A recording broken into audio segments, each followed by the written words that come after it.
Hablando con científicos. Un programa de cienciaes.com para divulgar los avances de la ciencia contados por sus protagonistas. Con Ángel Rodríguez Lozano.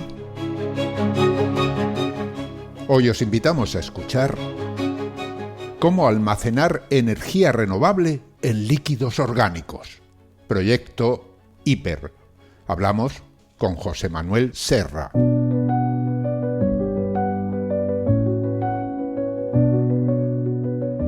Las fuentes de energía renovable, como la solar o la eólica, son limpias y sostenibles, pero también impredecibles.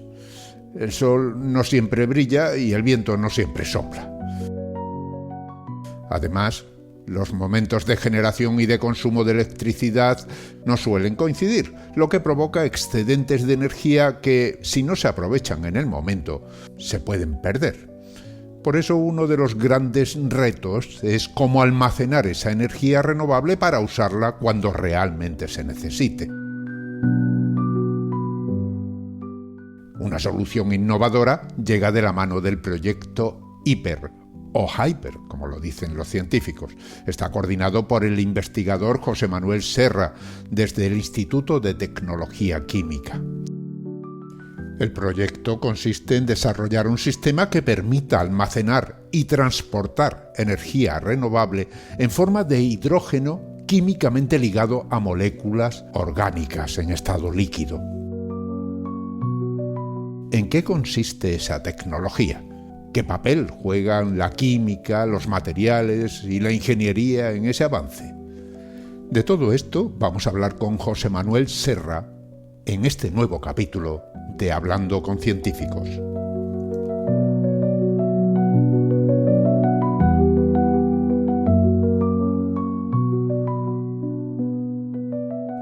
Hablamos con José Manuel Serra Alfaro, es profesor de investigación del CSIC, en el Instituto de Tecnología Química, un instituto mixto entre el Consejo Superior de Investigaciones Científicas y la Universidad Politécnica de Valencia.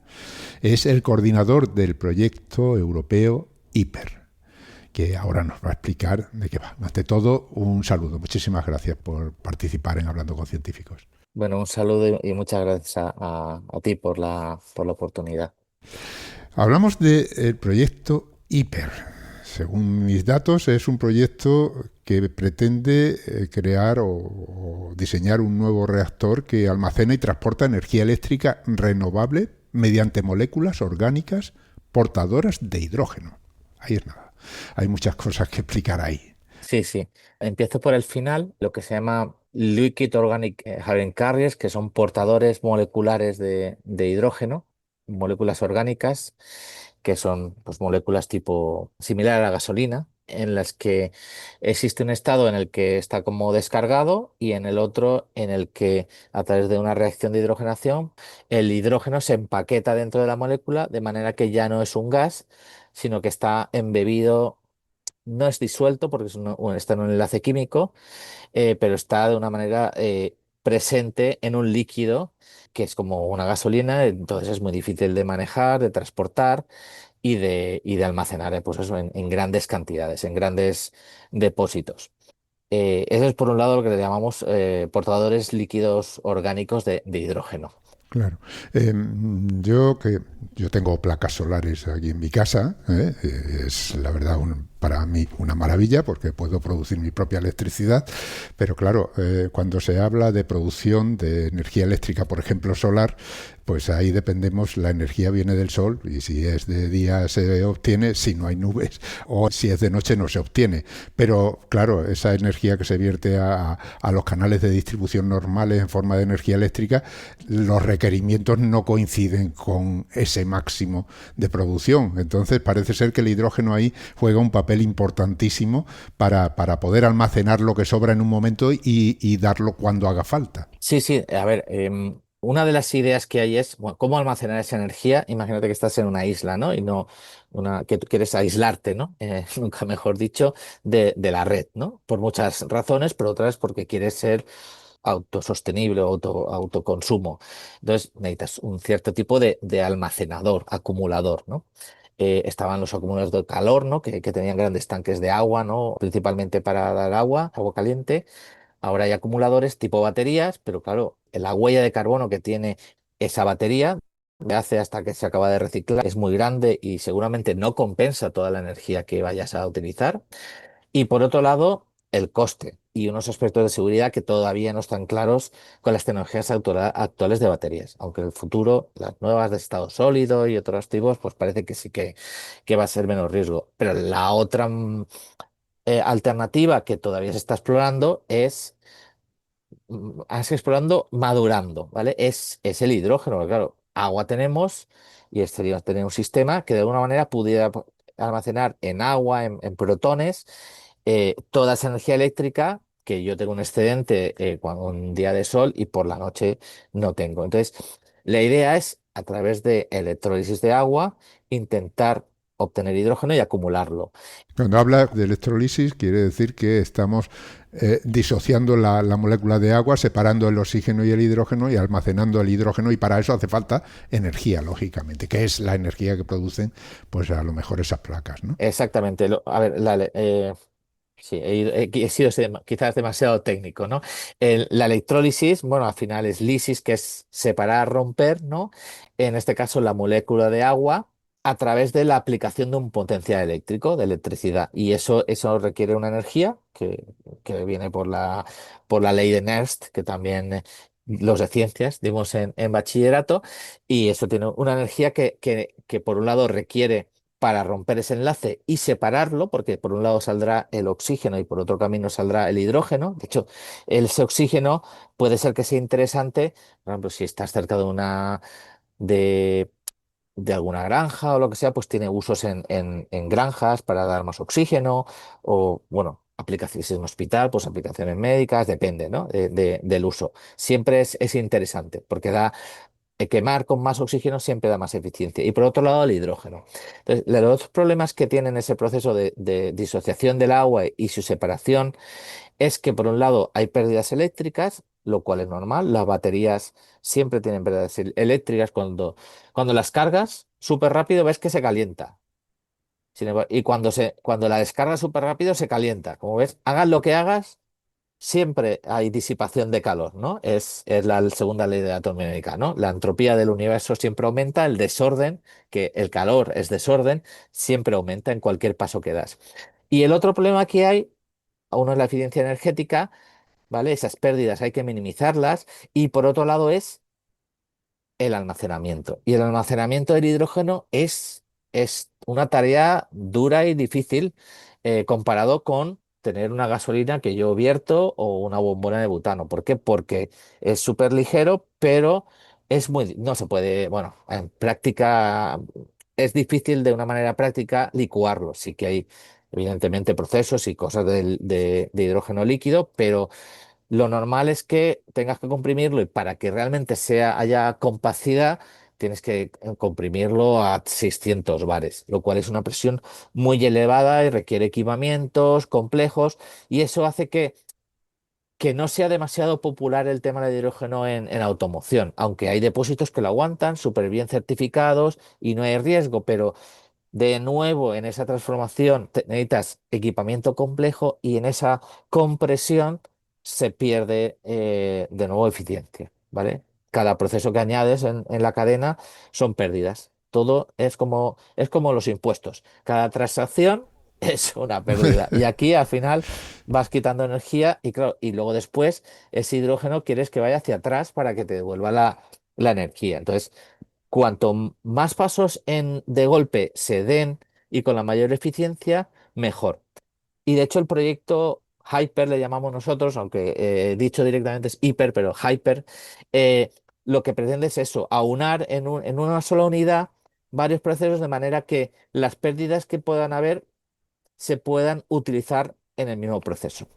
O sea que el juego consiste en obtener el hidrógeno utilizando energía renovable, digamos, sobrante, y luego ese hidrógeno que sería difícil de utilizar directamente por esas condiciones que has comentado, combinarlo de alguna manera con otra sustancia para que sea más manejable y se pueda utilizar? ¿Qué tipo de sustancias cumplen con ese cometido, con esa capacidad de almacenar hidrógeno para luego poderlo recuperar o poder recuperar la energía de ese hidrógeno? Pueden ser moléculas, por ejemplo, tipo, pues una clásica, ¿no? Que al menos damos en bachiller, el tolueno, es un ion aromático, y luego esa sería la descargada, y la cargada sería en la que lo he hidrogenado del todo, que sería un anillo aromático totalmente hidrogenado, o sea, lo que se llama un cicloxano o un nafteno, que es la palabra así técnica que tienen esos aromáticos perhidrogenados. O sea que es una molécula que en principio, digamos, los enlaces que tiene, en lugar de ir carbono-carbono en algunos casos, se sustituyen todos por enlaces de hidrógeno. Los dobles enlaces Se rompen. se sustituyen, se saturan Ujú. y se les inserta en ese electrón el Ajá. hidrógeno. Ah, ¿Vale? ya. Es una reacción clásica de lo que se llama antes refino y de petroquímica, que es muy bien conocida. Entonces, es decir, estamos cogiendo química antigua para una necesidad nueva. ¿Vale? Esto es una química que se desarrolló en los inicios de la química del siglo, al final del 19. Bueno, hemos mencionado el hidrógeno para obtener energía, pero realmente el hidrógeno se utiliza para muchísimos cometidos, ¿no? El hidrógeno, para empezar, es una molécula muy útil que se utiliza desde hace muchísimo tiempo para aplicaciones clave. La principal aplicación que fue una revolución, yo lo digo que en algunas cosas es comparable al descubrimiento del fuego para la humanidad, fue el desarrollo de la síntesis de amoníaco cogiendo nitrógeno del aire e hidrógeno proveniente normalmente de fuentes fósiles, ¿no? Del carbón antes. Sí, porque el amoníaco realmente es una molécula que está compuesta por un átomo de nitrógeno y tres de hidrógeno, así que es una molécula, digamos, cargada de hidrógeno. Exacto. Entonces, lo que se hacía es que se cogía esa molécula, el de nitrógeno, con las correspondientes de hidrógeno, y se formaba amoníaco. Y que a partir de amoníaco se empezaron a producir fertilizantes, que hizo que la agricultura pues, permitía producir por 5 o por 10 los productos vegetales para la población. Y eso fue una gran revolución que permitió crecer a la población. Ese tipo de usos ya existen y se dan. De hecho, solo en la producción de fertilizantes, las emisiones de CO2 relacionadas con hidrógeno, bueno, no sé si son el 10% de las emisiones globales industriales. Y hay otras muchas aplicaciones que se dan en la producción química, como para limpiar gasolinas y quitarles el azufre o otros componentes. Ahora con todo el tema de aceites vegetales o de pirólisis vienen del reciclado para realmente refinarlos y que nos den los monómeros para hacer polímeros de fuentes bio o un montón de reacciones que utilizan hidrógeno como, vamos, como reactivo necesariamente. Todo esto ya existe y lo que queremos es transformarlo en hidrógeno verde, hidrógeno sostenible. Pero por otro lado hay un montón de usos que estamos anticipando, que es lo que llaman la economía del hidrógeno. A mí no me gusta ese término porque además ya está muy desgastado, pero es realmente utilizar el hidrógeno ya sea directamente o a través de un vehículo o un portador molecular, de manera que te permita utilizar o almacenar ese hidrógeno y almacenar energía, principalmente renovable. Y cuando digo renovable, pues no solo es electricidad, en algunos casos es una combinación de electricidad, calor o incluso directamente de radiación, en función de la tecnología con la que se genera el hidrógeno. Lo bueno del hidrógeno es que luego su uso está libre, su uso posterior está libre de carbono, ¿no? Si yo lo utilizo para producir electricidad en una pila o para producir un calor de alta energía que es necesario en muchos procesos industriales de manufactura, en hornos y en muchísimos procesos que requieren calor y que tienen una huella de carbono brutal, pues lo puedo usar directamente y me permite descarbonizar un gran número de procesos que son igual pues, los que más están emitiendo CO2, aparte del transporte.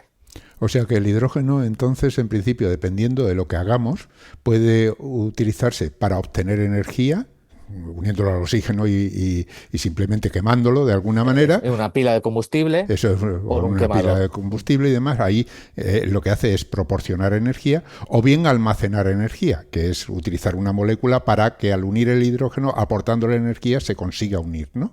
Y luego la podamos recuperar. Exacto.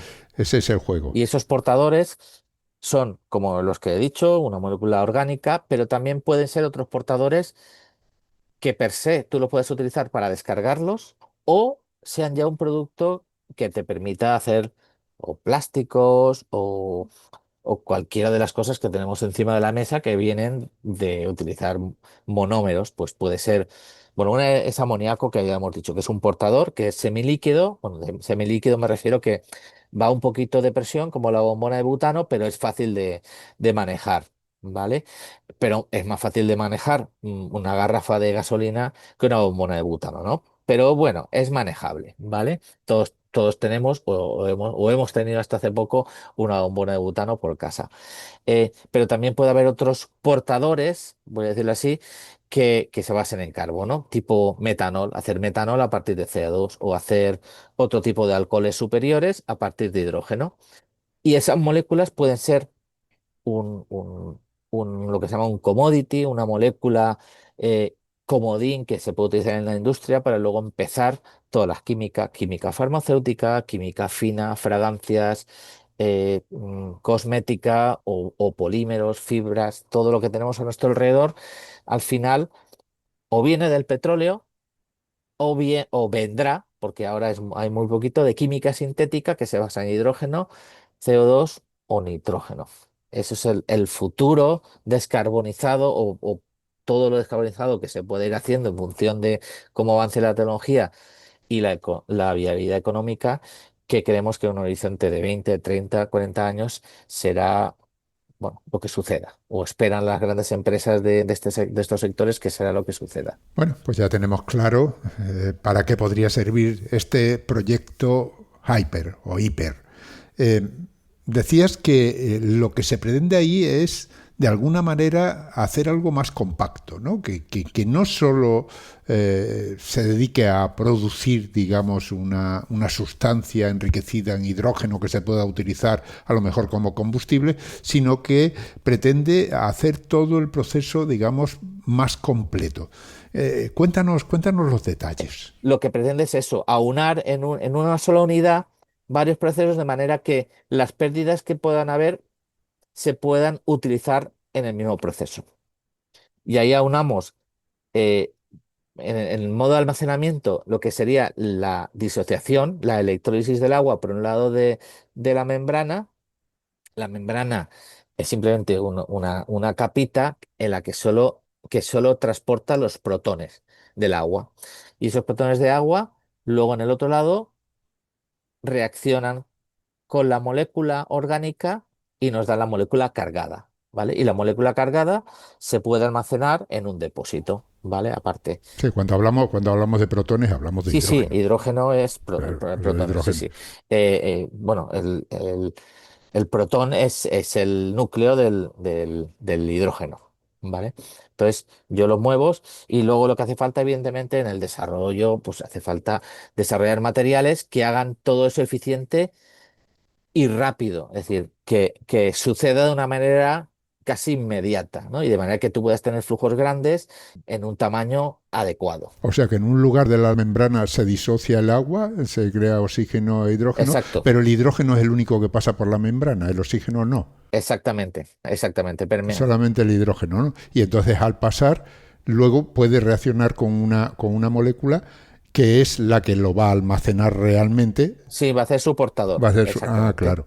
Entonces lo almacena y esa molécula ya no tiene por qué tener tanta necesidad de presión o de temperatura para eso, sino que es un Esa líquido. molécula es líquida Es un líquido a temperatura ambiente, a además. temperatura ambiente. Con lo cual es como si tuviéramos gasolina. Sí, ese es el planteamiento. De hecho, esto, a ver, esto, ya te he dicho que esta reacción es antigua, pero esta aproximación, igual separada en varios pasos, pero con el mismo concepto, ya se está haciendo. En algunos países, acuerdos entre países, por ejemplo, entre algún país del Golfo, no sé decir Oriente, hay uno, creo que uno a Qatar y otro Bahrein, que no está ahí, está en Asia, pero tienen un acuerdo con Japón y le llevan la molécula cargada a Japón, se descarga y vuelve el barco para cargarse, ¿vale? Otra cosa es que la molécula cargada tenga un uso y directamente la usen y no lo vuelvan, no vuelva el barco vacío. O sea que esa molécula realmente es multiuso, ¿no? O sea, se carga y se descarga cuantas veces sea necesario. Sí, sí, exacto. El proceso de descarga entiendo que también requerirá energía, ¿no? El proceso de descarga, no. A ver, bueno, sí y no, ¿vale? Te lo explico. A ver, voy a entrar un poco en lo que es la naturaleza de la reacción. Una parte de esa naturaleza es lo que se llama la termodinámica. Los procesos de hidrogenación, es decir, que el hidrógeno se meta dentro de una molécula y haga un enlace nuevo, en la mayoría de casos suelen ser exotérmicos, es decir, liberan calor, ¿vale? Sin embargo, los procesos de deshidrogenación son, bueno, en este caso, lo inverso. Necesitan que les aportes calor. ¿Vale? Entonces, lo que sucede es que cuando yo hago la hidrogenación, lo que está sucediendo es, a pesar de que yo estoy almacenando la energía del hidrógeno que se está generando, la molécula final no tiene todo ese hidrógeno, porque la naturaleza ha decidido que parte de esa energía se libere como un poco de calor. ¿Vale? Entonces, en el dispositivo que nosotros tenemos, ese calor se intenta utilizar para la reacción del otro lado de la membrana, que es la de disociación del agua, porque eso, además de electricidad, necesita un poquito de calor. Y por eso hacemos el ajuste, el matching que se dice entre los dos. Ahora, en la de descarga, lo que sucede es que entra la molécula cargada. Ahora es el cuento, pero al revés. Y la molécula cargada, gracias a que yo he puesto un material que cataliza, que hace posible que vaya rápida ese proceso de descomposición y de liberación de hidrógeno, lo que hace es genera hidrógeno. Ese hidrógeno, de nuevo, se transforma en protones, porque lo que hace el hidrógeno es H2, para el que no sepa mucho, que es H2, esos dos átomos de hidrógeno se disocian y me da. Y cada H tiene un protón y un electrón. El electrón lo que se va es por el circuito eléctrico externo, por los cables, y el protón se va a través de la membrana, lo que llamamos electrolito. Y ese electrolito lo que hace es genera hidrógeno en el otro lado y ahora esto es en modo descarga. Y lo que sucede es que pasa aire y entonces genera agua, ¿vale? Y está en modo de pila. Entonces es un modo de, en lugar de estar almacenando hidrógeno, lo que hago es lo almaceno y luego lo que hago es lo libero dentro de mi dispositivo de manera que funciona en modo pila, de manera que yo produzco directamente de la molécula electricidad, agua y la molécula descargada que se va al depósito de descargada. Entonces tengo un depósito de cargada y descargada y cuando tengo calor, pues se mueve en esa dirección y se carga, se almacena cargada y cuando lo necesito lo descargo.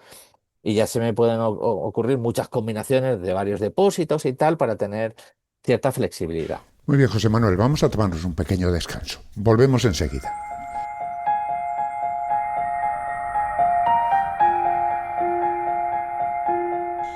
Estáis escuchando Hablando con Científicos, un podcast de cienciaes.com para divulgar la ciencia de la mano de sus protagonistas.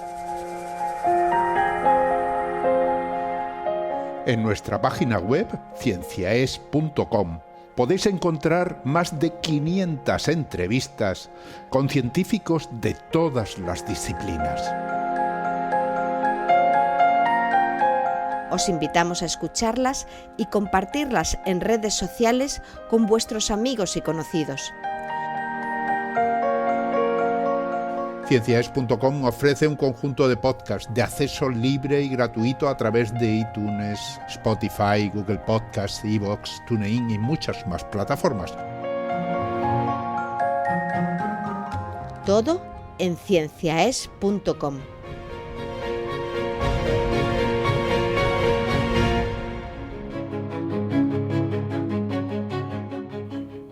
Continuamos hablando con José Manuel Serra Alfaro. Es responsable del Grupo de Conversión y Almacenamiento de Energía y director del Instituto de Tecnología Química. Es un instituto que depende del Consejo Superior de Investigaciones Científicas y de la Universidad Politécnica de Valencia.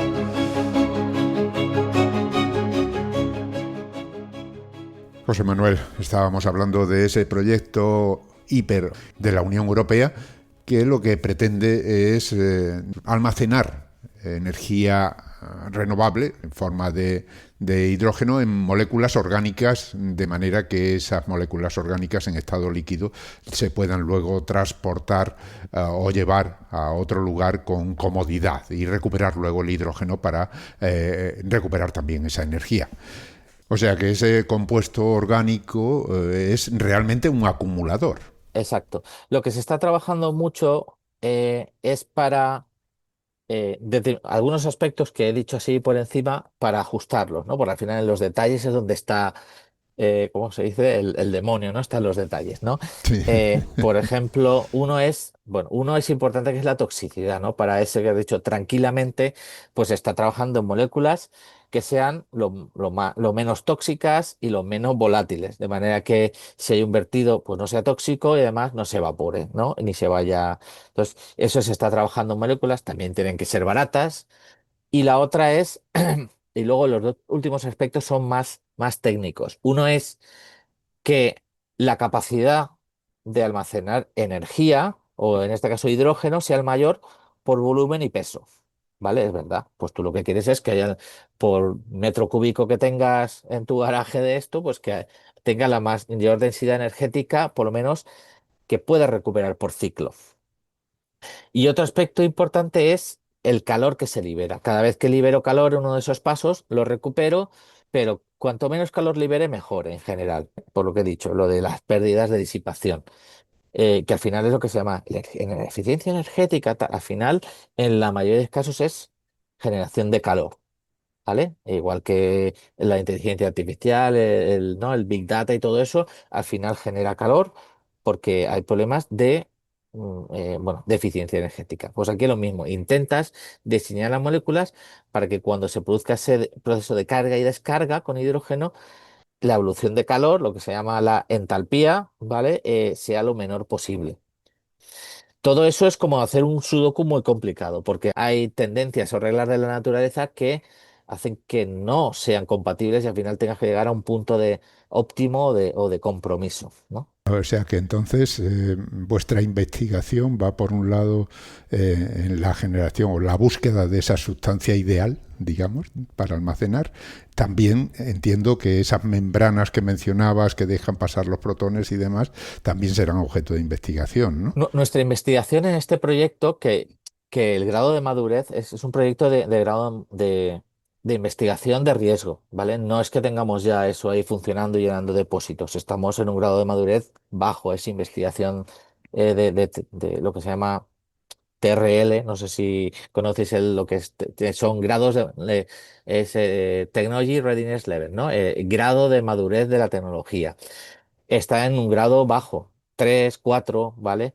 Entonces, nosotros en el proyecto estamos principalmente enfocados en el de la membrana, en lo que es el dispositivo, que es como si fuera una batería o un power bank, que tengo aquí uno. Entonces, todos los materiales, las interfaces y los catalizadores que hacen posibles esas reacciones. Y luego toda la parte del el modelado termodinámico, de la eficiencia energética, estudios del diseño para que sea ecodiseño y la reciclabilidad. De las moléculas en este proyecto no hacemos, sí que hay otros proyectos de eso, porque ya era demasiado, ¿no? Eso es más un proyecto de químicos orgánicos. En este caso somos más ingenieros de materiales, voy a decirlo así, e ingenieros químicos. Y principalmente trabajamos en eso. En la membrana hay un montón de trabajo y de enfoque en el proyecto, membrana o electrolito. Membranas. ¿Qué características tienen que cumplir esas membranas para que sirvan para ese cometido? En realidad es una cerámica, es un esmalte cerámico de unas pocas micras, bastante de espesor, más pequeño, la décima parte de un pelo, de 10 micras, 5 micras, que ese es una estructura cerámica, un óxido, en el que los protones se disuelven de alguna manera y se mueven a través de la red cristalina. Es decir, no es que haya poros o canales que lo transporta, sino que el protón, de una manera cuántica, por decirlo así, va saltando, en este caso, de oxígeno en oxígeno de esa red cristalina. Y eso es una de las grandes novedades. Y otra gran novedad del proyecto es que jugamos con las interfaces de esas cerámicas con metales que transportan también a través de su interior los protones. De manera que podamos, y este es el gran desafío del proyecto, ajustar la temperatura de operación de los distintos pasos, que actualmente suele haber diferencias de 200 grados entre las tecnologías que se utilizan para una cosa, para la reacción de meter el hidrógeno, pues utilizas 250, 300 grados para que funcione eso más o menos rápido, pero para las membranas de electrólisis de agua, para este tipo de membranas la tecnología estaba más en 500 grados. Entonces, estamos haciendo ingeniería de materiales, de interfaces, ajustes a escala nanométrica eh, para conseguir que lo que trabaja a 500 trabaje a 300. Y ese es el gran desafío. Y como ves, luego eso puede ser una tecnología que se puede aplicar en otras muchas cosas. Por ejemplo, en electrólisis de agua, ¿no? Para otra aplicación o para otra industria. Entonces, con la excusa de trabajar en este sistema tan curioso, tan novedoso de almacenar hidrógeno en moléculas orgánicas, también intentamos avanzar en esta área de conocimiento para la separación de hidrógeno o transporte de protones para aplicaciones las todas las que te puedas imaginar, ¿no? Entonces, bueno, mirando al futuro, realmente la cantidad de posibilidades es inmensa, ¿no? Porque incluso podría una persona que tenga placas solares, como ponía el ejemplo antes, ¿no? Que está generando electricidad durante el día y la quiere por la noche, podría acumularla en un dispositivo de esos. Sí, bueno, en realidad la acumularía en el depósito. Y acumularla y recuperarla luego. O sea, hacerlo todo él solito, sin necesidad de una batería en el sentido clásico, sino que ya sería Exacto, es. un aparato ya más adecuado, no más eficiente. Sí, esto se parece un poco a una tecnología que no sé si no es comercial todavía. Bueno, a ver, podés comprar algo, pero no es algo que la gente pueda comprar en sus casas, que se llaman baterías de flujo redox, que no sé si las conoces. He oído hablar de ellas, pero explica en qué consisten para que no se nos pierda nadie. Sí, pero en este caso tienes dos depósitos separados, es decir, que entre ellos no se tocan. Tienes una disolución de un catión, por ejemplo, de un catión de vanadio, y lo que haces al pasar por un electrodo, lo que haces se carga y entonces lo reduces y lo tienes en segundo estado con electrones. De esa manera tú puedes acumular disoluciones cargadas y descargadas, que además cada una suele ser de un color así llamativo, ¿no? Porque son cationes que absorben la luz, entonces son azules o más oscuros o verdes, entonces son graciosos. Cuando hablas de catión, te refieres a una molécula o a un átomo que ha perdido electrones, ¿no? Es decir, que está cargado positivamente. En este caso el vanadio, ¿no? El vanadio puede tener ciertos electrones que los puede perder en un momento determinado o los puede ganar. Y por lo tanto, en ese acumular electrones o no acumular electrones es en lo que se basa, en los que se basa este tipo de baterías que llamas de flujo redox. Exacto, eso es muy interesante. Lo que pasa es que hoy por hoy son cationes extraños. El vanadio lo hemos oído, pero es bastante. Bueno, no es que sea súper escaso porque están muchas herramientas de taller en aleaciones, pero no es un metal muy abundante y luego esas disoluciones para mantener el catión necesitan estar en sulfúrico muy concentrado. Entonces, hay también un montón de investigación eh, que quiere cambiarlo, pues, o cosas orgánicas o cosas basadas en hierro, así muy abundantes. Entonces, nuestro sistema se inspira un poco en el modo de operación de una batería de flujo redox. Y sí, el día que esto esté funcionando, que ya veremos cuando llega a eso, o si será una variante de esto, pues nos permitirá tener un almacenamiento mucho más, no es la palabra seguro, pero con más capacidad de tiempo voy a decir, aunque se miden, ¿no? En amperios por amperios hora, en coulombios, de mucho más tiempo que pueda tener una batería convencional, porque todo depende del volumen del depósito y del líquido que tengas dentro. Entonces, tú podrías almacenar la energía solar de un año, si quisieras. Ah, entiendo. O sea que cuanto mayor es ese depósito que tiene diluido esos átomos de vanadio, por ejemplo, cuanto mayor es, más capacidad tiene de acumular carga, ¿no? Entonces, lo único que tenemos es que aumentar el tamaño de ese depósito para tener más carga acumulada y poderla recuperar posteriormente. Exacto, es. Y eso es una ventaja frente a las baterías actuales, ¿no? De litio que utilizamos en multitud de equipos. Lo que tienen las baterías de litio o de plomo es que la capacidad que tienes de almacenar energía, horas de sol, voy a decirlo así, depende del electrodo. Entonces, tú una vez llenas el electrodo que tiene la batería y metilito, hasta ahí hemos llegado. Entonces, está acoplado la potencia que puedes sacar con la capacidad. En este caso, no. En este caso, tú tienes una potencia que ya la ajustas a que sea tu potencia solar, lo que sea, 5 kilovatios, 3 kilovatios, y luego tú puedes tener almacenado ahí lo que quieras. Depende del tamaño y del volumen que puedas poner, ¿vale? Evidentemente eso puede tener un riesgo, entonces hay que ver muy bien cómo es, ¿no? Por el peso, por muchas razones. Pero sí que te permite ese desacople que hoy por hoy existe con las baterías. Entre potencia que puedes sacar y energía. Lo que te puedes encontrar es que puedes tener muchísima energía pero luego no puedas sacar más de 5 kilovatios.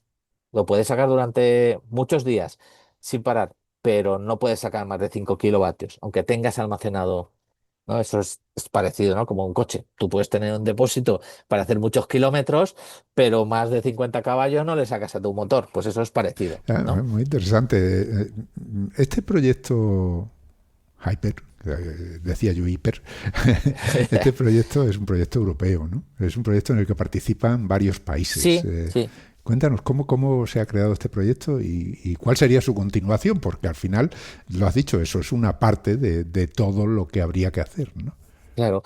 Bueno, aquí tenemos tres socios noruegos, ¿vale? Es un proyecto europeo de lo que se llama Horizonte Europa en el que pues todos los países de la Unión Europea ponen un dinero en un bote, en un pot que dicen, ¿no? Para distribuir en un pool. Y también hay otros países asociados que también dicen, quiero participar en esto. Es muy interesante este tipo de proyectos porque al final, de alguna manera, el dinero es nuestro, pero lo hemos puesto allí, ¿no? Nos estamos forzando a colaborar y eso crea sinergias, crea oportunidades, crea relaciones personales o científicas muy útiles y muy enriquecedoras, ¿vale?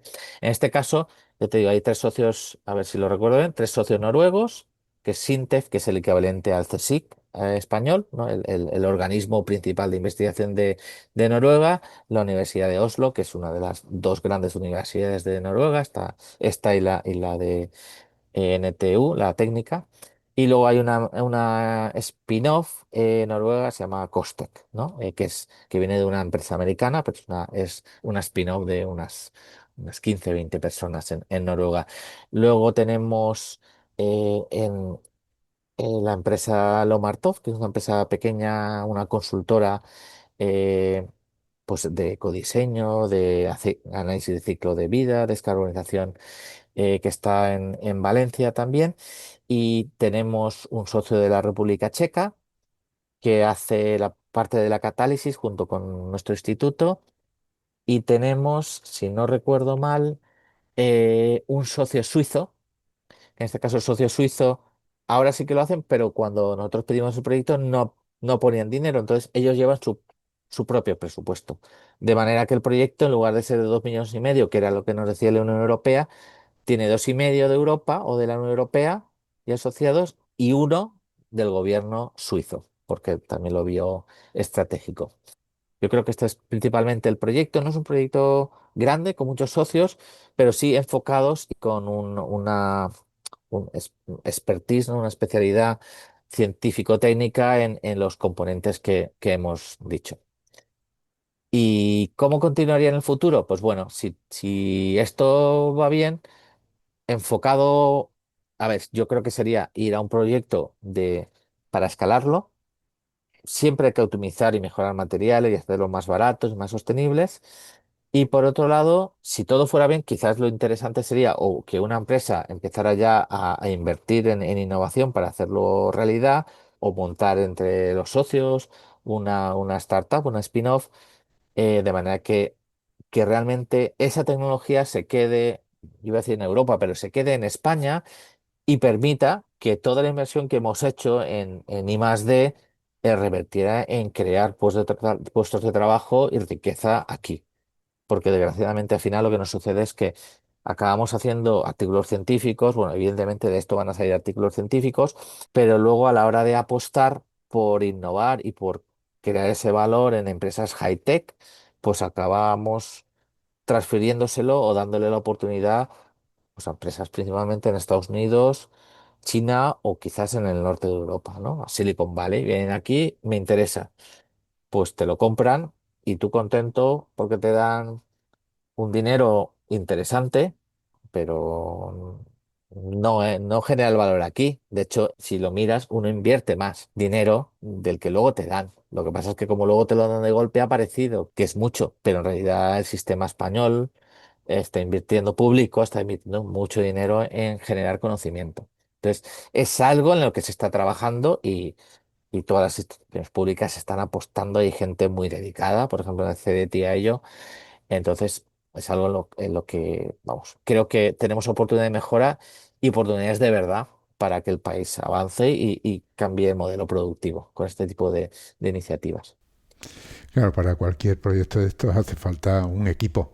Y ahí es donde va mi siguiente pregunta, ¿no? Háblame de vuestro equipo, el equipo más inmediato, las personas que participáis, qué hacéis, todas estas cosas que nos interesan a nosotros también, porque es una forma de conoceros y de saber lo que estáis haciendo, que al final, pues todos estamos ligados de alguna manera.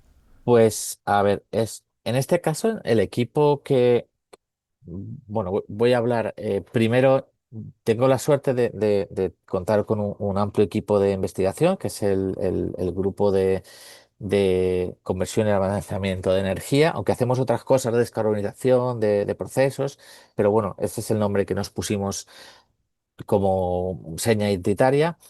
Y en este proyecto europeo eh, trabajan, pues yo diríamos que somos casi 10 personas las que estamos trabajando, ¿vale? Entre personal que es de plantilla de CSIC, científico titular, por ejemplo, que es Sonia, postdoc seniors que llevan ya años trabajando en el ITQ, y muchos años trabajando en investigación. Son personas que ya han estado igual 2, 3, 4 años fuera de España, trabajando en centros de excelencia y han querido volver aquí. Digo nombres, por ejemplo, está Laura Almar, está Fidel. Luego hay personal que está haciendo o está de técnico o haciendo la tesis doctoral, pues no sé, Fernando, está Elena y también tenemos ahora una persona que acaba de empezar, Francisca, que es alemana y viene a acabar la tesis y viene a hacer el postdoc, que se llama, a Valencia, ¿no? Que uno puede pensar, bueno, vienen de Alemania. Pues sí, aquí al ITQ viene gente de fuera, gente de Alemania, de Holanda, acaba de llegar otro de Estados Unidos a hacer estancias de investigación, porque lo que hacemos, pues, para su campo es pionero y relevante a nivel global. Entiendo que para todas esas actividades necesitáis un buen laboratorio también, no todo es teórico, ¿no? Bueno, hay algo de teórico, no lo he dicho, David Catalán, que está con María y Uciel, lo digo porque hay nombres que me habré dejado y les pido perdón por adelantado a mis compañeros y amigos. Necesitamos infraestructuras. Lo cierto es que tenemos equipamiento que es complejo porque, como has visto, he hablado de productos orgánicos. No he hablado, pero en algún caso hay algo de presión, temperatura, electroquímica.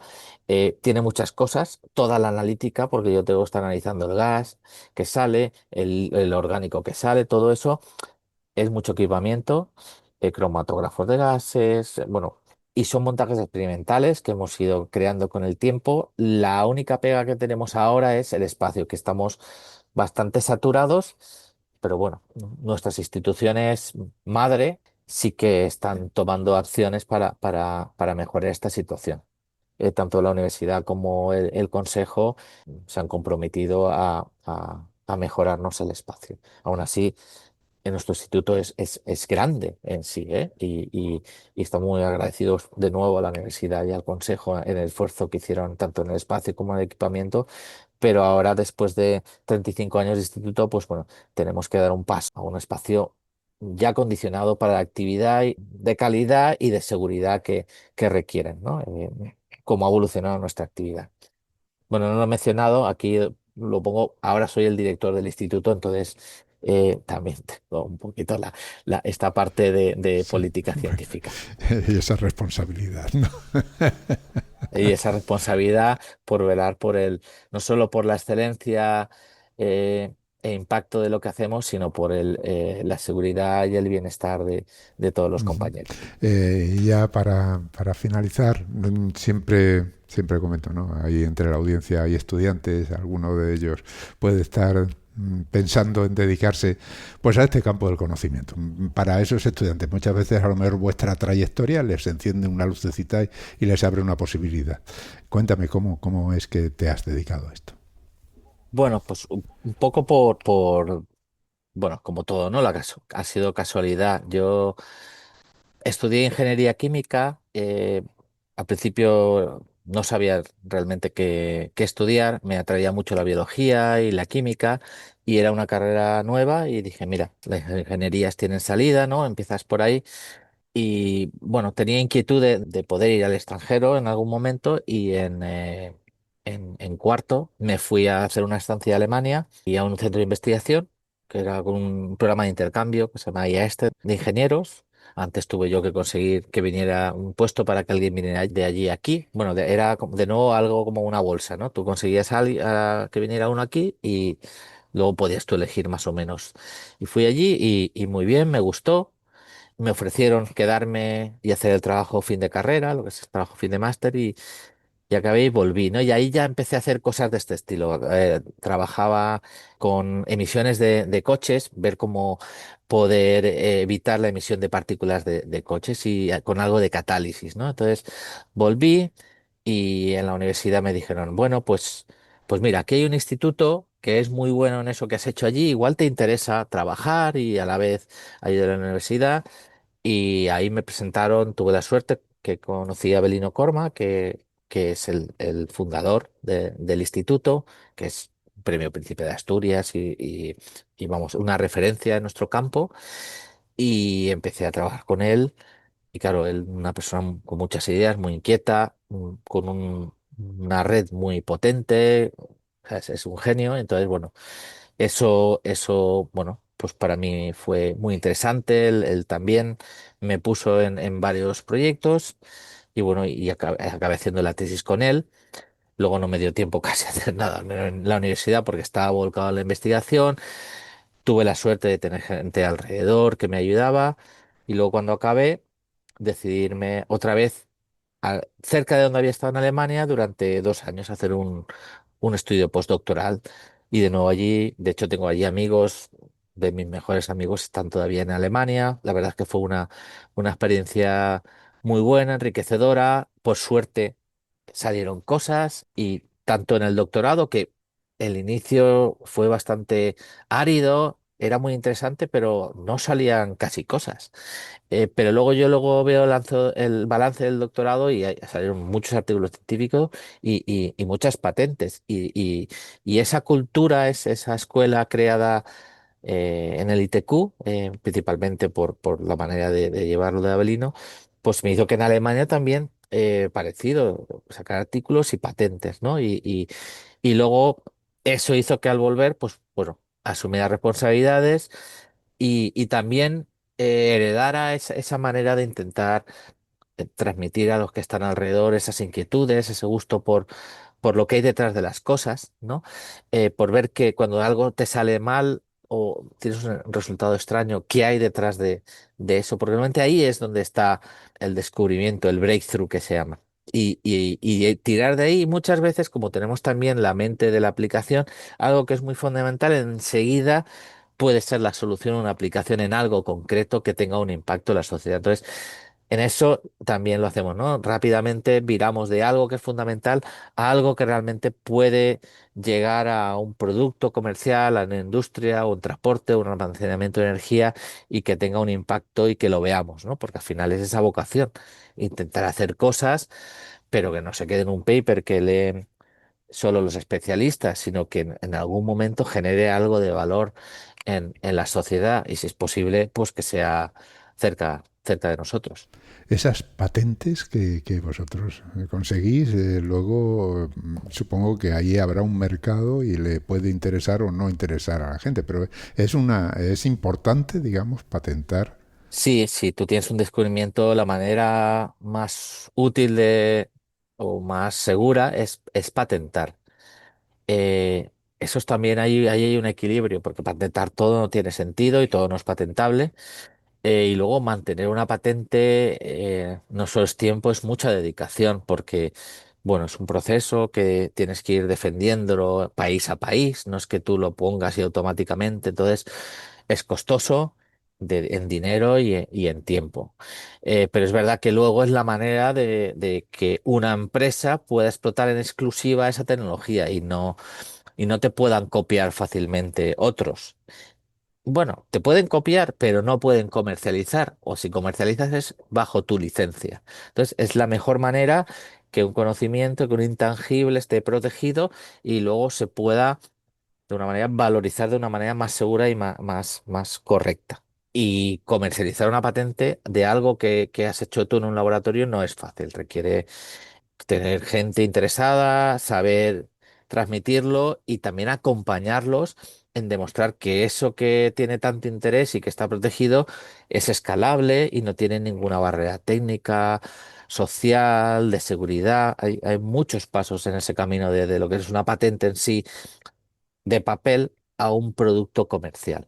Entonces, todos esos caminos con el tiempo lo hemos ido aprendiendo. Esto último, en los últimos 10 años es cuando más estamos apretando para realmente poder ayudar de una manera más eficaz a la industria a adoptar los conocimientos o las invenciones que vamos desarrollando. Sí, claro, una forma de que todos esos esfuerzos, todo ese dinero que se ha invertido en la investigación y demás, de alguna manera tenga, digamos, su valor y que en el mercado se pueda recuperar, aunque no fabrique uno esa tecnología en un momento, pero sí recuperar algo lo que se ha invertido en ello, ¿no?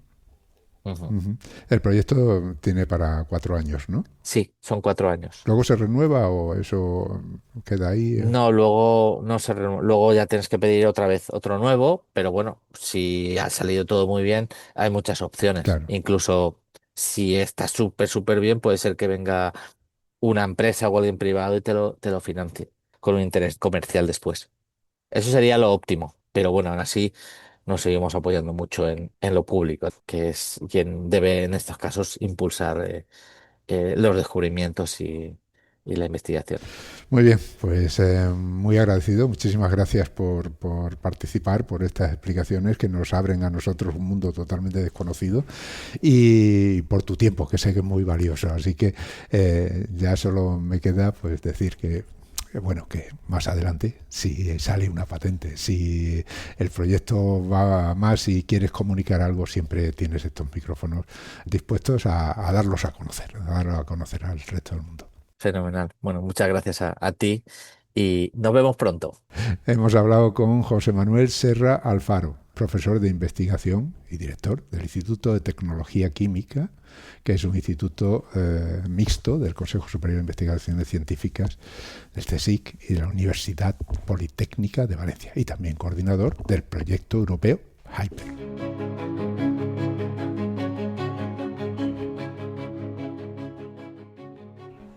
Y como siempre, antes de despedirnos, tengo que recordaros que Hablando con Científicos y el resto de los podcasts de cienciaes.com son posibles gracias a vuestras donaciones. Es nuestra única fuente de ingresos.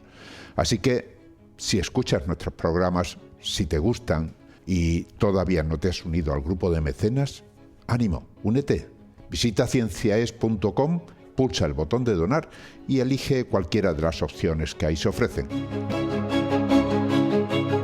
Han escuchado ustedes Hablando con Científicos, con Ángel Rodríguez Lozano. Cienciaes.com.